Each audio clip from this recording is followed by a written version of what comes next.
Hello everyone. We are so happy to meet once again for sharing the word of God.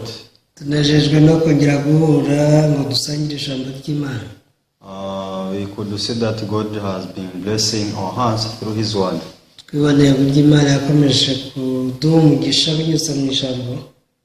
Before we begin, I would like to pray. Father God, we thank you for the works you have been doing for us. You always give us the chance to listen to the word. Because you know how it is good for us to have this word of God in our hearts.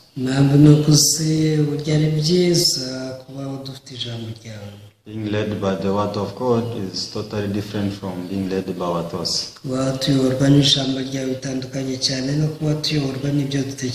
the destination of those who are led by their thoughts is different from the destination of those who are led by the word of God. It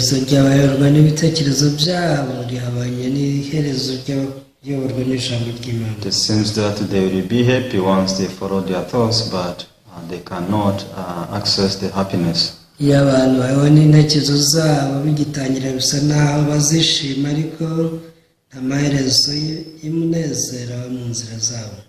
bless the followers so that they can be blessed by the word. So through the word they can make the true repentance towards you, Lord. In the name of Jesus we pray everything. Amen. Yeah, today we are sharing from the book of Luke chapter 8 from verse 40.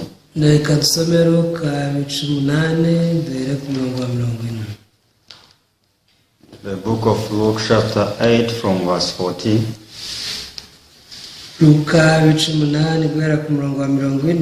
We shall read. So it was when Jesus returned that the multitude welcomed him, for they were all waiting for him.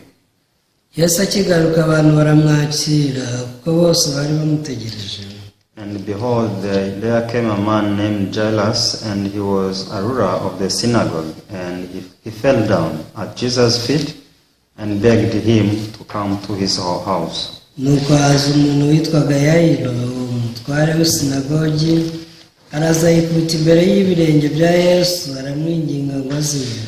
For he had an only daughter about 12 years of age, and she was dying, but as he went, the multitudes thronged him.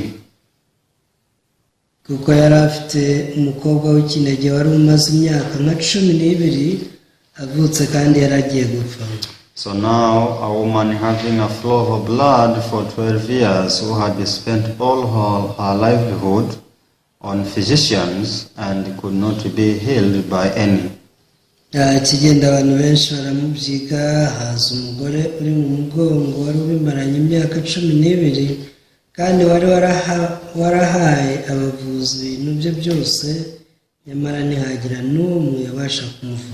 Came from behind and touched the border of his garment, and immediately the flow of blood stopped.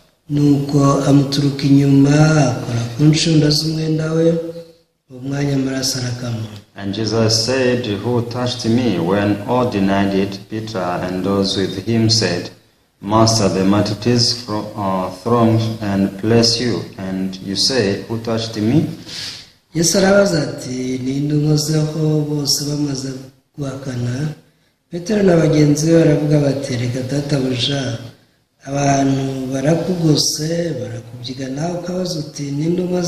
But Jesus said, "Somebody touched me, for I perceived power going out from me."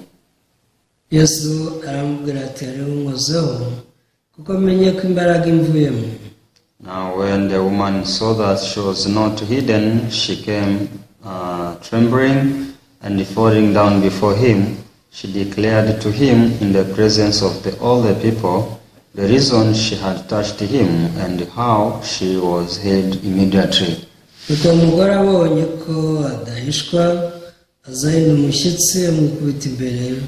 amubwirira mu maso ya bose icyatumye amukoraho nuko akize muri ako kanya. And he said to her, Daughter, be of good cheer. Your faith has made you well. Go in peace. Yesu aramubwira ati, mwana wanjye, kwizera kwawe kuragukijije, genda amahoro. While he was still speaking, someone came from the ruler of the synagogue's house, saying to him, Your daughter is dead. Do not trouble the teacher.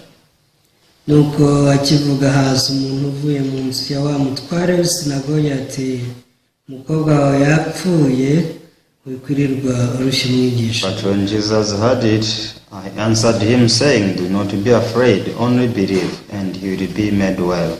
Ariko Yesu abyumvise aramusubiza ati, witinya, izere gusa arakira. When he came into the house of the permitted no one to go in except Peter, James, and John, and the father and mother of the girl. Ageze mu muryango w'inzu ntiyagira undi muntu akundira kwinjiranamo nawe keretse Petero na Yohana na Yakobo na se w'umukobwa na nyina. Now all wept and mourned for her, but he said, Do not weep. She is not dead, but sleeping. Usanga bose barira bamuborogera. Arababwira ati, mwirira, apfuye, ahubwo arasinziriye. And they declared him, knowing that she was dead. Baramuseka cyane kuko bari bazi ko yapfuye.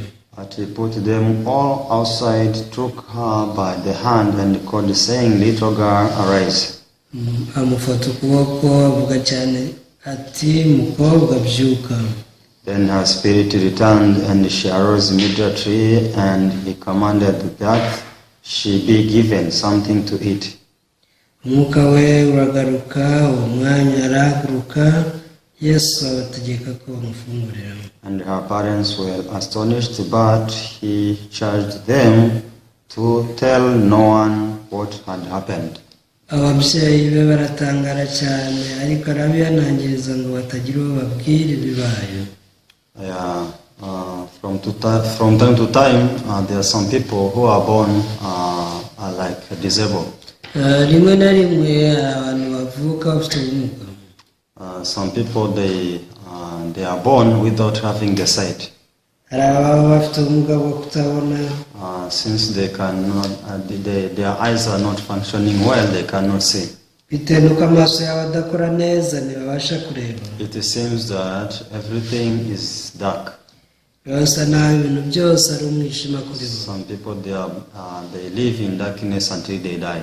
Hariho abantu baba mu mwijima kugeza igihe bapfiriye. So in the heart of this person, the first wish he has, it is just opening the eyes and see. Umuntu w'icyifuzo cya mbere aba afite ni ukuba yafungura amaso y'akareba.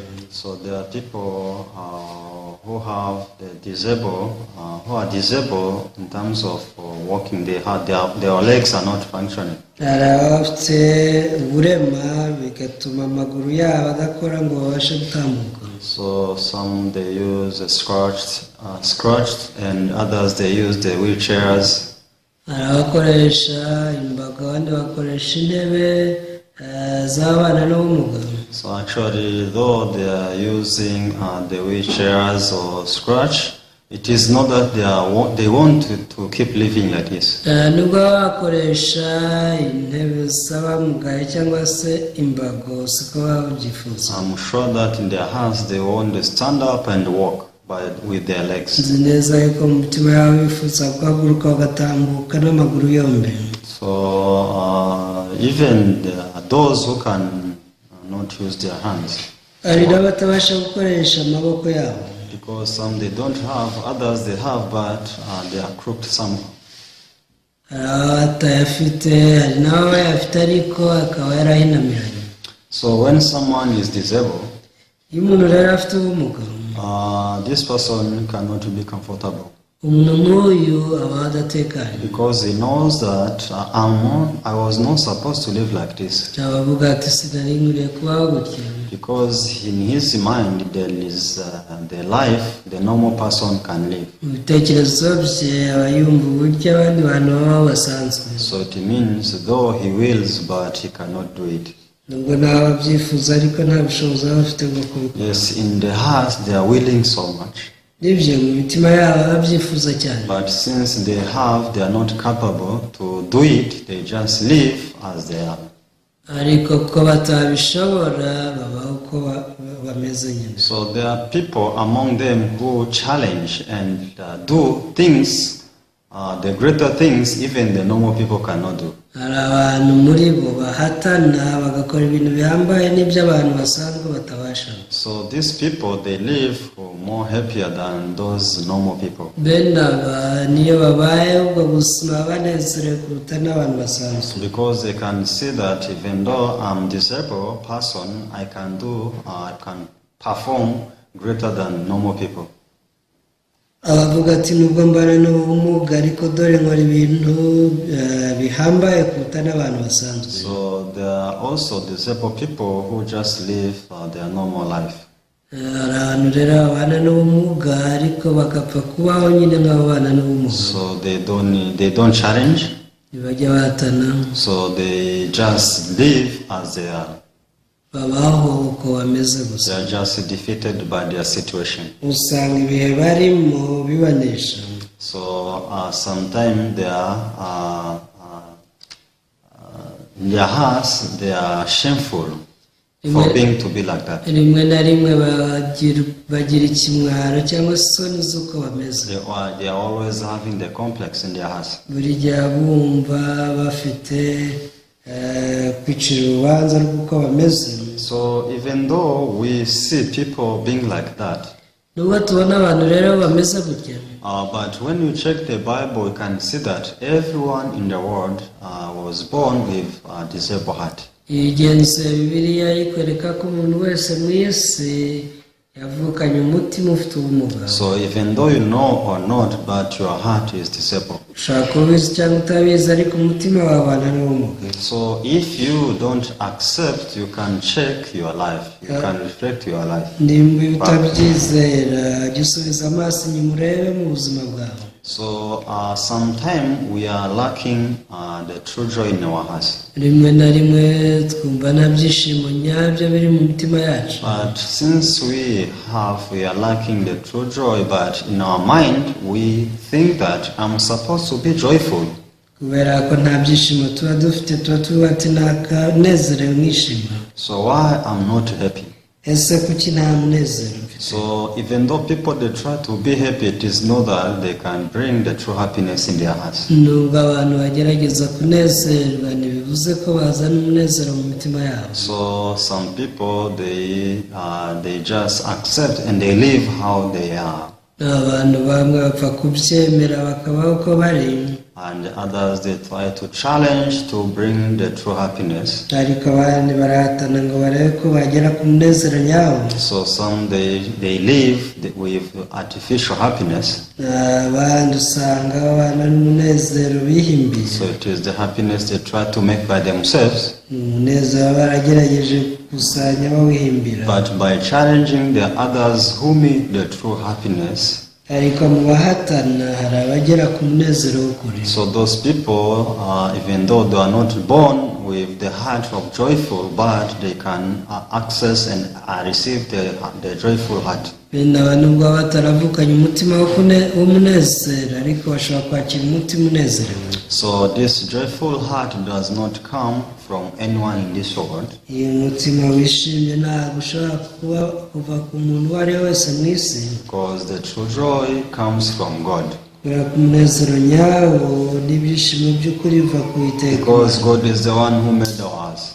Imana niyo yashyizeho imitima yacu. If God is our heart's maker, nimba Imana ariyo muremyi w'imitima yacu, He is also one who knows how the heart can flow until it reaches the true happiness. ni nayo izi uburyo umutima utemba usanga umunezero w'ukuri. But many people, they don't know that their hearts are disabled. Ariko abantu benshi baba bazi ko imitima yabo ibana n'ubumuga. They think that their hearts are okay.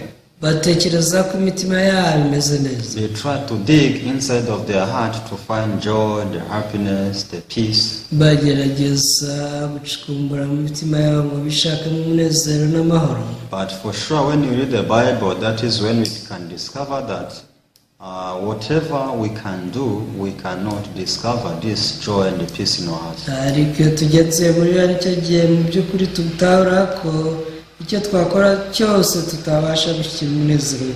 So it means we have to discover that I'm unable to be joyful. dukeneye gutahura ngo njye sinabibasha kubaho nishimye, So I'm unable to be in peace. sinabasha kubaho mu mahoro, I'm unable to live in harmony with others. sinabasha kubaho mpuza n'abandi. So I'm a person who is disabled. ndi umuntu ubana n'ubumuga. This is how I was born. uku niko navutse. This is how my heart is from the beginning. umutima wanjye ni uko wari uri kuva nkivuka. So when people discover their true image in this way, iyo abantu batawe ishusho yabo muri ubu buryo, so they are no longer relying upon themselves, ntabwo bongera kubaho biyiringiye, but they rely upon God. usanga biringira Imana, Because they realize that since God is my heart maker, kuba batawe ku Iteka ariwe muremyi w'imitima yabo, He is the one who knows how my heart can embrace, how the true joy can embrace my heart. babazi uburyo ibyishimo nyabyo byakwinjira mu mitima yabo. So, but the problem, people they keep finding these things within themselves. ariko ikibazo abantu bakomeza kwishakamo bene ibi bintu. But when we give up on ourselves, ariko iyo tumaze guheba ibyacu byose, so from that moment, that is when we can meet the true peace, the true joy in our lives. kuva icyo gihe nicyo gihe duhora n'umunezero w'ukuri n'ibyishimo nyakuri. So when we read the Bible, we can see that for Jesus to come in this world, it's because the whole world was dark. iyo usomye bibona ko kuba Yesu yaraje mu isi nuko isi yose yacuze umwijima. So it means Jesus was a light from heaven. Yesu niwe mucyo waje uva mu ijuru. It was a light to shine in darkness in this world. yaje ari umucyo ngo amurikire abari mu mwijima ariyo si. So when Bible talks about the world and the darkness, iyo bivuze ku isi ikavuga ku mwijima, so Bible is talking about ourselves. birivuga kuri twebwe. Bible is talking about the heart of human being. birivuga ku mutima wa muntu. So this world is the world of my heart. Yesu bivuga n'isi y'umutima wanjye. So this darkness in the world is the darkness in my heart. uyu mwijima w'isi ni umwijima uri mu mutima wanjye. So this darkness is seen in my heart. uyu mwijima ugaragara neza mu mutima wanjye. So, but when people they are struggling and trying to punch this sin to cast this sin out of their hearts, actually there is no one who can win this battle. iyo abantu bari guhatana baterana amakofe n'uyu mwijima uri mu mitima yabo, ntabwo bamenya ko nta n'umwe wabasha kunesha iyi ntambara. So, but if people they realize that only darkness can go when the light comes, gusa abantu iyo batahuraga ko umwijima ushobora guhunga igihe habayeho umucyo, so that is when they can try to do research and know how they can connect their hearts with Jesus. bagashakishije neza uburyo bahuza imitima yabo na Yesu. Because Jesus is the light came from God, not from this world. kubera ko Yesu ariwe mucyo waje uvuye mu ijuru utari uwo mu isi. So if Jesus is shining in my heart, Yesu aramutse amurikiye umutima wanjye, so from that moment my heart can receive light and live a happy and joyful life. kuva icyo gihe umutima wanjye wakira umucyo ukaba unezerewe. So but many people they don't know this secret. gusa abantu benshi ntibazi iby'iri banga. They keep on fighting, they keep on struggling by themselves. bakomeza kurwana no guhatana ku bwabo. They go to church, bajya mu nsengero, and with this darkness, with this problem of sin, even they come out of the church with this darkness. bakinjirana umwijima mu mitima yabo bakanarusohokamo bakiri kumwe nabo. So sometimes people they feel hot when they are in the church. rimwe na rimwe abantu bari mu rusengero bumva bashyushye cyane. So when they are emotional, when they are feeling their emotion, iyo buzuye amarangamutima So they think that this is the Holy Spirit working in our hearts. batekereza ko umwuka wera ngubwo aba ari gukora mu mitima yabo. So, but when they join other activities or their normal life, ariko iyo bagiye mu bindi bikorwa mu buzima busanzwe so they feel same. bumva bimeze kimwe nk'uko bari bari. They feel that condemnation. bumva urubanza rw'ibyaha muri bo. They feel no peace. bumva nta mahoro. So they don't understand the meaning of living. ntabwo bumva igisobanuro cyo kubaho. Even they are confused in their life.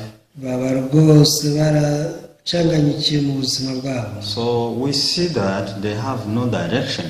bigaragara ko nta cyerekezo baba bafite. So this is because their spiritual life is still based on themselves. iki bitera n'uko ubuzima bw'umwuka bwabo buba bushingiye kuri bo. But when we discover that our heart are disabled, ariko dutawe ko imitima yacu ibana n'ubumuga, so we are no longer relying upon our hearts. ntabwo twakongera kwiringira imitima yacu. We are not waiting any change of our hearts, ntitwabaho dutegereje guhinduka kw'imitima yacu, but we give upon our hearts, ahubwo twaheba imitima yacu and we try to find how Jesus can meet us. hanyuma tugashakisha uko Yesu yahura natwe. So Jesus cannot meet people who are able. Yesu ntahura n'abantu bashoboye, So, but Jesus can meet these people whose heart are disabled. ariko afite imitima imenetse, afite imitima ibana n'ubumuga.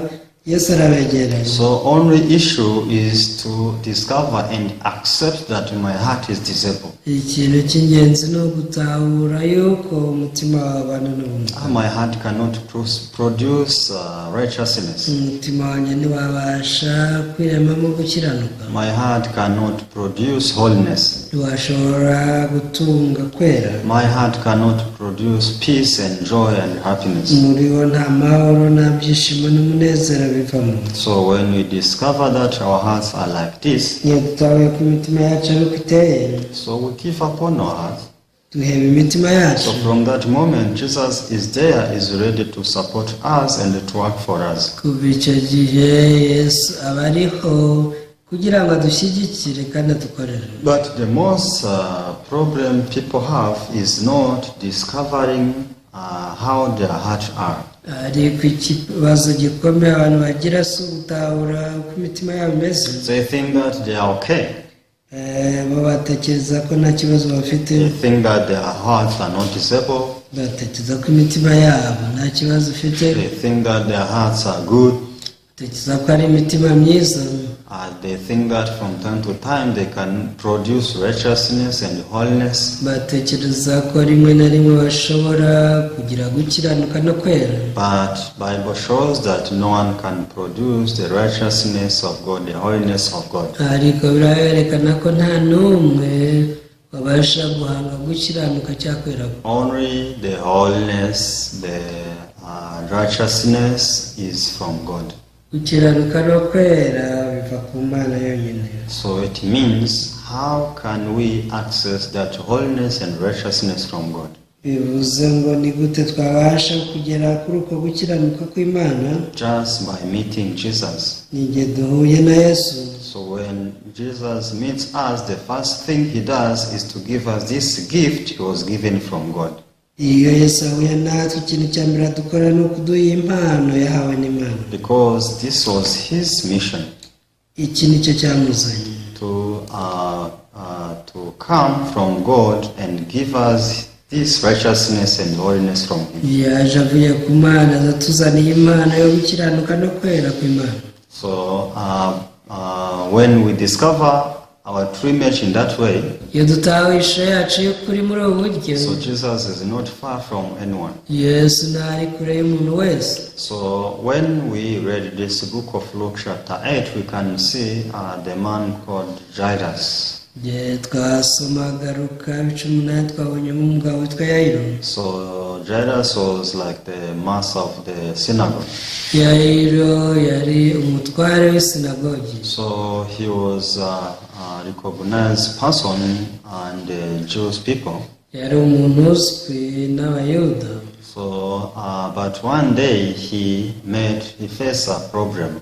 gusa umunsi umwe yahuye n'ikibazo. So this was a person who used to rely upon his ability and his power. Yari umuntu wahoraga yishingikirije ku mbaraga ze no kuri we ubwe. So I'm the master of the synagogue. Akaba ati ngende umutware w'isinagogi. Everyone knows me. Abantu bose baranzi. I'm obeyed person. Baranyubaha. Everyone consider me. Bose baranyitaho. So but one day he faced this problem he cannot solve by himself. Ariko umunsi umwe yahuye n'iki kibazo atabasha kwikemurira. So he discovered that I cannot take care of my daughter. Yatahuye ko atabasha kwita ku gakobwa ke. Because his beloved daughter was really sick, very serious. Agakobwa gakunda kari karwaye cyane. Even she was about to die.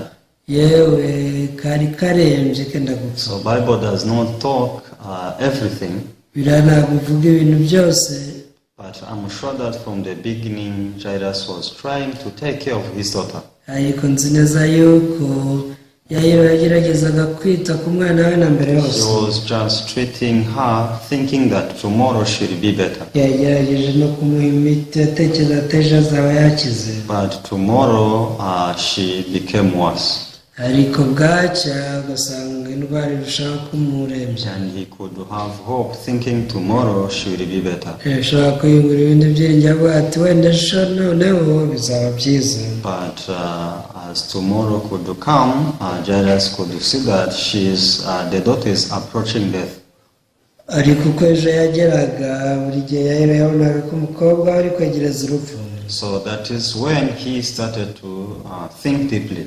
Nicyo gihe yatangiye gutekereza cyane. Maybe I have no ability to take care of my daughter. Yavuga ati bishoboka nta bushobozi mfite bwo kwita ku mukobwa wanjye. Maybe if I keep following my own ways, I lose my daughter. Birashoboka nkomeje gukurikira inzira zanjye bwite umwana wanjye namubura. There might be someone who can perform better than me. Hagomba kuba hari umuntu wakora ibirenze ibyo nakora. So this is when Jesus came in his mind. Muri icyo gihe nibwo Yesu yaje mu mutwe we. Because he heard that Jesus performed many different miracles. Yari yarumvishe ko Yesu yakoze ibitangaza byinshi bitandukanye. And he thought that once I meet Jesus, maybe Jesus can help me. Yaravuga ati nimurana Yesu ashobora kumfasha. But why Jairus met Jesus? Asabye Yayiro yawe na Yesu. It's very simple.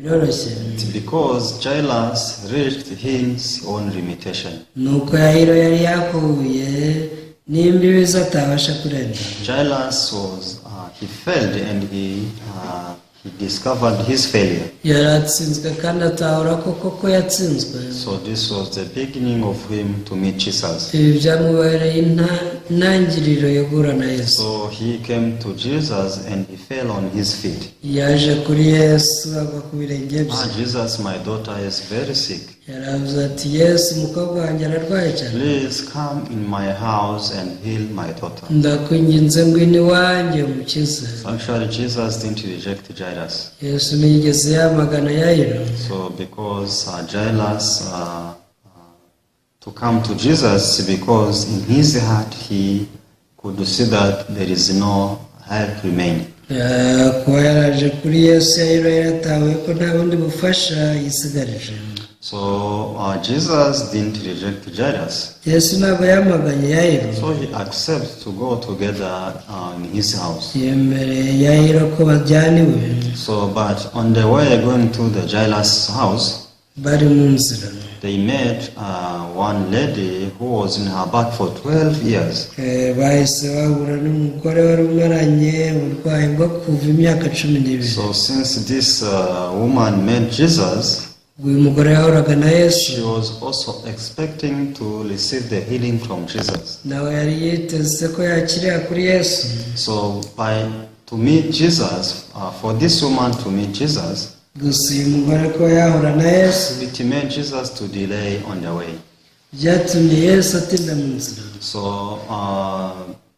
So because of this, the daughter of Jairus passed away. So when the daughter of Jairus passed away, his servants came along in the way to meet Jairus.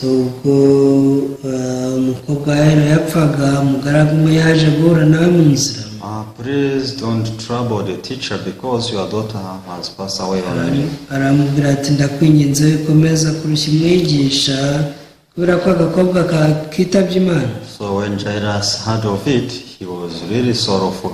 Irakibyumva yize agahinda kenshi. He lost hope and he lost everything. Yatakaje ibyiringiro, atakaza buri kimwe cyose. And he was starting to release her daughter in his heart. Yatangiye guheba umwana we mu mutima we. But Jesus could see the heart of Jairus. Yesu yitegereje umutima wa Yayiro. And Jesus could hear the message from this servant. Yumvishe n'ubutumwa umugaragu yazanye. Jesus was able to tell him that don't worry, you just believe. Yesu aramubwira ati ntugire ikibazo, wowe wizere gusa. Your daughter will live. Agakobwa kawe karabaho. So they were able to continue in the house of Jairus. Uku niko bakomeje kwa Yayiro. Arriving in the house of Jairus, everyone was weeping. Bageze kwa Yayiro basanze abantu bose barimo kurira. It was like the morning week. Cyari igihe cy'ikiriyo. So everyone was crying. Abantu bose barimo barira. So, but when Jesus enters in the house of Jairus, Yesu ubwo yinjiraga kwa Yayiro, even though there was the shadow of death, nubwo icyo gihe hari igicucu cy'urupfu gusa, just by one word of Jesus, the mood was able to change. rwose abaye ijambo rimwe umwuka barimo warahindutse. Because Jesus spoke to them that, why are you weeping? Yesu yabaje ati niki kibariza. You stop weeping because the daughter is not dead, but just sleeping. Mwirira kuko uyu mukobwa atapfuye ahubwo asinziriye. So even though this was the word of Jesus, nubwo ryari ijambo rya Yesu, no one in the house of Jairus could accept. abo kwa Yayiro nta n'umwe wabyemeye. They started to ridicule Jesus. Batangiye kumukwena. So they thought that this is a strange man. Baravuga bati we ntasanzwe. The daughter is not there. Umukobwa ngo ntabwo yapfuye. It means we are foolish. Uratwita ubwinjiji. We are stupid. Turi ibicucu. We are just weeping for nothing. Ubu turarira ubusa koko. Who is this man? Ese uyu ninde? So this is how they counted Jesus. Ubwo niko batangiye gutekereza Yesu. So actually, since Jesus said so, nyamara ko Yesu yari yabivuze, this was 200%. byari ukuri ijana kuri nde. Because this was the word of God. Kubera ko ryari ijambo ry'Imana. So one day Jesus told Peter that you will deny me 3 times before the rooster crow. Umunsi umwe Yesu yigisha Petero atuzanye akana gatatu mbere y'uko isake ibikora. But what did Peter say? Hasi Petero aramubwiye ngo iki? So Peter said, I will not deny you. Yaramubwiye ati rwose sinzakwihakana. Denying you 3 times before the rooster crow? Ngo nkwihakana inshuro 3 mbere y'uko isake ibikora. How can that be? Ese ibyo bishoboka bite? But this was the word of Jesus. Ariko ryari ijambo rya Yesu. This was the word of God, the creator of everything. Ryari ijambo ry'Imana umurimo wa byose. So it means Peter will deny Jesus 3 times before the rooster crow. Bivuze ko Petero yihakanye Yesu gatatu na mbere y'uko isake ibikora. This was the word of God, and this word had to be fulfilled. Iri ryari ijambo ry'Imana kandi ryagomba gusohora. But continuously Peter denied the word of Jesus, saying, I will not deny you. Ariko Petero yakomeje guhakana abwira Yesu ati rwose njye sinzakwihakana. But when we read the Bible, we can see that the word of Jesus was able to be fulfilled accordingly. Ariko iyo dusomye biriya tubona ko ijambo rya Yesu ryasohoye nk'uko ryari ryasohotse mu kanwa. So Peter, who was denying the word of Jesus, was able to deny Jesus 3 times before the rooster crow. Petero wahakanye ijambo rya Yesu yabashije guhakana cyangwa se kwihakana Yesu inshuro 3. So this is how people deny the word of God, but always the word of God is right. Kunika abantu bamagana ijambo ry'Imana nubwo buri gihe ari cyo cy'ukuri. So yes, everyone in the house of Jairus denied the word of Jesus. Ibyo abantu bose kwa Yayiro banze kwemera ijambo rya Yesu. Though Jesus said she's not dead, Yesu yaravuze ati ntiyapfuye. but everyone was confirming that she's dead. Bakavuga bati yapfuye. It means the word of Jesus is not right. Bivuze ngo ijambo rya Yesu ntiryari ukuri. But it is not that the word of Jesus was not right. Ariko si uko ritari ukuri. But it's because people could not humble down themselves before the word of Jesus. So Jesus was able to get in together with the parents of this daughter.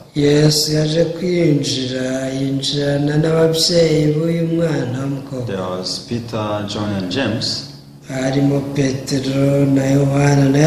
They went together inside in the room where this daughter was. So just Jesus spoke one word. Talisa kumi, stand up. So Jesus held the hand of this daughter. So the daughter was able to stand up. When she stood up, she walked outside so that everyone can see. So everyone outside of the compound was shocked. This is how everyone was to confirm that the word of Jesus is true. We thought that the daughter is dead. But the daughter was sleeping as the word of Jesus was. So this is how many people they live before the word of God. Though Bible says that because you are a sinner, you cannot overcome sin by yourself. So by Jesus you are righteous. By Jesus you are holy. You have no sin before God. What do people answer? People, they answer that we are not holy, we are not righteous, we are sinners.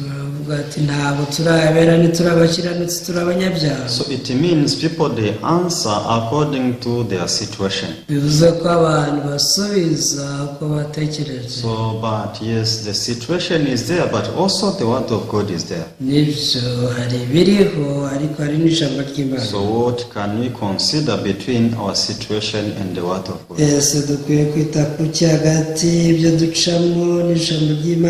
So their situation is this. The situation of people is that they are committing sin every day. Their situation is that always the evil heart arises in them. They always have the bad thought. So when people they reply and they answer based on these things, they say that how can we say that we are righteous?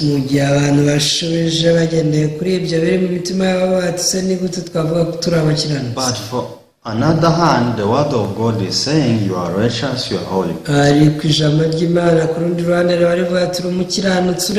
So what will you consider between your situation and the word of God? What does God want you to consider? For you to live in peace with God is to accept the judgment of God. Yes, the situation is there. But what is great between the situation and the word of God? So the word of God is great. Because God can win everything. So this word of God can overcome sin. So when we accept it as it is, so God sees us as righteous. Not because we are righteous according to the situation,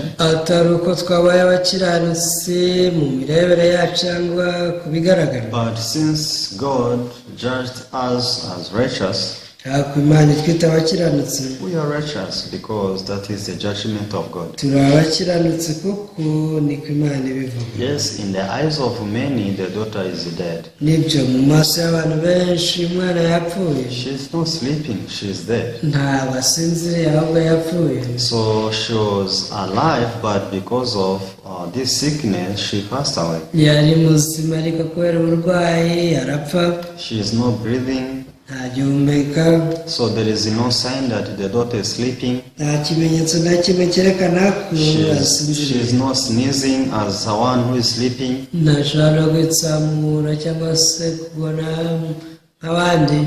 So, but how can we say that she is sleeping? Ariko ni gute dushobora kuvuga ko asinziriye? But now Jesus has come. Ariko Yesu yaraje. Jesus is saying that she is sleeping. Aravuga ati arasinziriye. What everyone would say is that if Jesus says that she is sleeping, she is sleeping. Ibyo abantu bakagombye gusubiza bati ubwo Yesu avuze ko asinziriye buriya arasinziriye. Even last time Jesus spoke to Peter that he will deny him, and he denied him. Kubera ko n'ubushize Yesu yabwiye Petero ko azamwihakana ariko arabihakana arangira amwihakana. So about people, they become stubborn before the judgment of God. Ariko abantu niteshamutwe imbere y'urubanza rw'Imana. They are expecting the situation to change. Usanga biteze ibihe ko bihinduka. But we cannot change our hearts.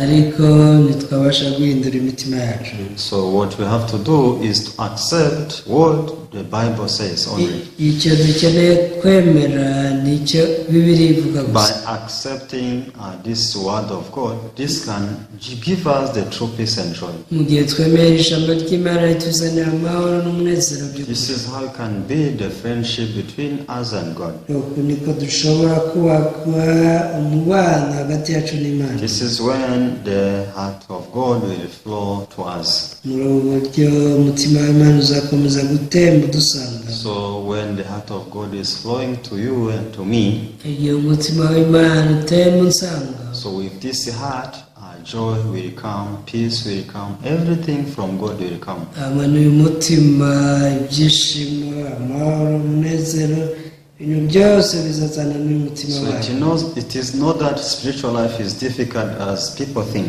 Ntabwo rwose ubuzima bw'umwuka bugoye nk'uko abantu babutekereza. So just accepting the word of God. Ni ukwemera ijambo ry'Imana ryonyine. Yes, I'm a sinner according to my judgment, Kahuti rwose mu mirebere ya nyuma mbona ndi umunyabyaha. because I always do sin. Bitewe n'uko buri gihe ncumura. But since God is judging me to be righteous, I'm righteous, even though nothing good I did. Ariko nubwo Imana imbwira ko ndi umukiranutsi, ubwo mba ndi umukiranutsi nubwo nta kintu cyiza nawe nakoze. So these are people who can build a friendship with God easily. Abandi bashobora kubaka umubano hagati yabo n'Imana byoroshye. So we need to discover our weakness as jealous, discover that I cannot take care of my daughter. Dukeneye gutahura intege nke zacu nk'uko Yahiro yatahuye ati sinabasha kwita ku mukobwa wanjye. I cannot take care of the problem of my sin. Sinabasha kwita ku bibazo by'ibyaha byanjye. This is how we have to think and to know very well. Uku niko tugomba gutekereza no kumenya neza. So when we read the book of Colossians chapter 1 verse 15, Iyo usomye Abakolosayi igice cya mbere umurongo wa 15, Bible says, biravuga ngo I will begin from verse 14. reka dusome duhere kwa 14. The book of Colossians chapter 1 verse 14 and 15. Abakolosayi 1:14 na 15.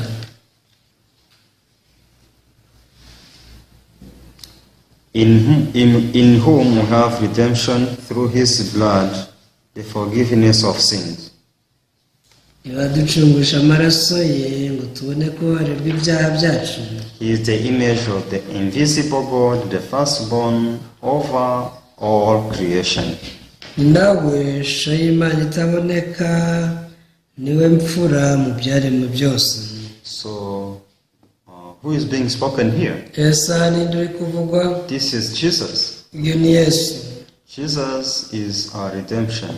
yesu niwe gucungurwa kwacu, through his blood, the forgiveness of sin. kandi binyuze mu maraso ye yaduhaye imbabazi z'ibyaha. So the most important is that Jesus shed his blood. Ikintu cy'ingenzi ni uko yesu yamenye amaraso ye. Jesus shed his blood, and if this blood was shed, already covered my sins. Nimba yesu yaramenye amaraso ye bivuze ko ibyaha byanjye byatwikiriwe. So he is the image of the invisible God. Niwe mfura mu byaremwe, niwe shusho y'Imana itaboneka. How can you say that your sins remained, yet God himself was crucified on the cross? Yesu ni gute bakukibona ibyaha byawe, gifite ibyaha byawe, Yesu yarabambwe ku musaraba. So if you think like that, you are despising God so much. Igihe utekereza gutyo usuzuguye Imana cyane. So you think that you know better than God. Utekereza ko uzi byinshi kuruta Imana. You think that you judge well than God. Yesu uca imanza nziza z'ukuri kuruta Imana. You think that your eyes can see well than the eyes of God because you are still seeing your sins. Utekereza ko amaso yabona ibyaha ari yabona neza kuruta amaso y'Imana. This is the arrogance before God. Ubu ni ubwibone mu maso y'Imana. We have to know that God himself was nailed on the cross. Tugomba kumenya ko Imana ubwayo yemeye kubambwa ku musaraba. So if he accepted to receive this shame, nimba yaremeye kwakira iki kimwaro, so why can we keep saying that we are sinners? kuki twakomeza kuba ko turi abanyabyaha? Yes, by yourself you are sinner. Yego ku bwawe uri umunyacyaha, But by Jesus, by his redemption, you are no longer sinner. ariko ku bwa Yesu kubera gucungurwa yadukoreye ntitukiri abanyabyaha kundi. So I hope we come out of ourselves and we go to the side of God. Niringiye ko twakwisohokamo tukajya mu ruhande rw'Imana. So on the side of God, you will find that you are sinner, you are righteous, you are holy, you are righteous, you have no sin at all. Mu ruhande rw'Imana rero uzatahura kuri umukiranutsi ruwera nta cyaha kimwe. Yes, on your side you are sinner, you are filthy. Mu ruhande rwawe uzajya ubona wanduye uri umunyacyaha. But on the side of God, ariko nujya mu ruhande rw'Imana you have no blemish at all. nta nenge n'imwe ugusigaranye. So I hope you judge yourself not with your side but with the side of God. Niringiye kutaguca urubanza uri mu ruhande rwawe ahubwo wajya mu ruhande rw'Imana. So thank you so much. Murakoze cyane. May God bless you. Imana ibamere umugisha. Let me pray. Dusenge. Father, I thank you so much Data turagushimye cyane because you gave us Jesus so that he can be our redemption. waduhaye Yesu ngo aduhindukire gucungurwa. So since he redeemed us, we have no sinners anymore. kubera ko waducunguye twese nta banyabyaha tugifite ukundi. So we are no sinners, we are righteous in your eyes. twe ntituri abanyabyaha ahubwo turi abakiranutsi mu maso yawe. So Lord, allow us to discover our weaknesses so that we can be justified by this fact that Jesus was crucified for us. Nyagasani twemerere kwakira Yesu wabambwe ku musaraba ku bwacu. So thank you. Turagushimiye. And we pray everything in the name of Ibi Jesus. byose tubisabye mu izina rya Yesu. Amen. Amen.